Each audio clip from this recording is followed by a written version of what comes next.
بسم اللہ الرحمن الرحیم۔ شب قدر یہ رمضان کے آخری عشرے میں ہوتی ہے۔ اس کے متعلق آیات اور احادیث میں بہت سارے فضائل آئے ہیں۔ اللہ تبارک و تعالی نے اس رات کی فضیلت کے لیے سورہ قدر کو نازل فرمایا ہے۔ قدر کے معنی ہے عظمت کے، شرافت کے، کیونکہ اس رات کی عظمت دوسری راتوں کے مقابلے میں بہت زیادہ بلند ہے۔ اس وجہ سے اس رات کو لیلۃ القدر کہا جاتا ہے، شب قدر کہا جاتا ہے۔ اور قدر کے ایک معنی تنگی کے بھی ہیں، اور اس رات میں بہت سارے فرشتے آسمان سے اترتے ہیں، ان فرشتوں کے لیے زمین تنگ ہو جاتی ہے۔ اس وجہ سے اس رات کو لیلۃ القدر کہا گیا۔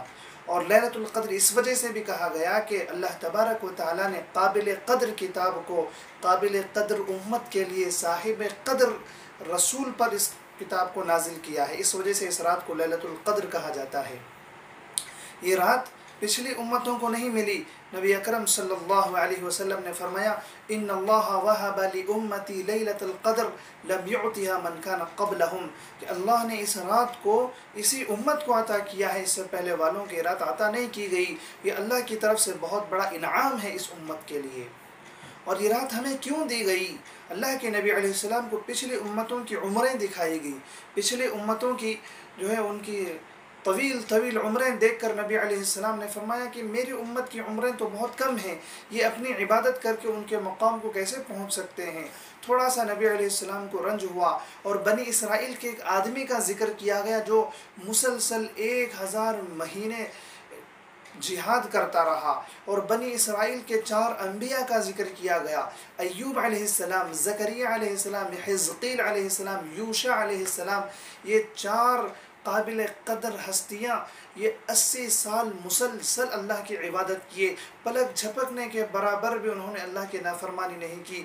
صحابہ کو حیرت ہوئی، صحابہ کو رشک ہوا، تو اللہ تبارک و تعالیٰ نے یہ سورہ قدر نازل فرمائی، اور یہ شب قدر اللہ نے اس امت کو عطا فرمائی۔ ایسی مقدس رات ہماری قسمت میں آئی ہے، تو ہمیں اس کو بہت اہتمام کے ساتھ اس رات کے لیے محنت کرنی چاہیے، عبادت کرنی چاہیے، اطاعت کرنی چاہیے۔ نبی کریم صلی اللہ علیہ وسلم نے فرمایا تحروا لیلۃ القدر فی الوتر من رمضان من العشر الاواخر، کہ رمضان کے آخری عشرے میں اور طاق راتوں میں اس رات کو تلاش کرنے کا حکم دیا گیا۔ التمسوها فی العشر الاواخر من رمضان، کہ رمضان یہ رات آخری عشرے کے 21ویں میں اور 23ویں، 25ویں، 27ویں اور 29ویں رات میں گھومتی رہتی ہے۔ اس رات کی علامات یہ بیان کی گئی کہ یہ رات نہ زیادہ گرم ہوگی نہ زیادہ ٹھنڈی ہوگی، چاند بالکل روشن ہوگا، ستارے چمک رہے ہوں گے، اور صبح کو سورج جب نکلے گا تو وہ بغیر شعاعوں کے نکلے گا۔ یہ علامتیں اس رات کی بیان کی گئی ہے۔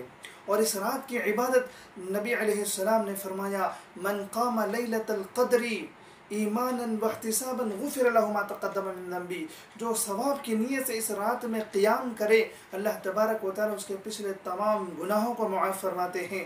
اس رات میں آسمان سے حضرت جبرائیل علیہ السلام فرشتوں کو لے کر اترتے ہیں، جو کھڑے بیٹھے عبادت کر رہا ہے اس سے مصافحہ کرنے لگتے ہیں۔ ایسے عظیم الشان رات اللہ تبارک و تعالیٰ نے ہمیں عطا فرمائی ہے۔ حضرت عائشہ صدیقہ رضی اللہ عنہا نے فرمایا اے نبی پاک صلی اللہ علیہ وسلم، اگر میں یہ رات پاؤں تو کیا مانگوں؟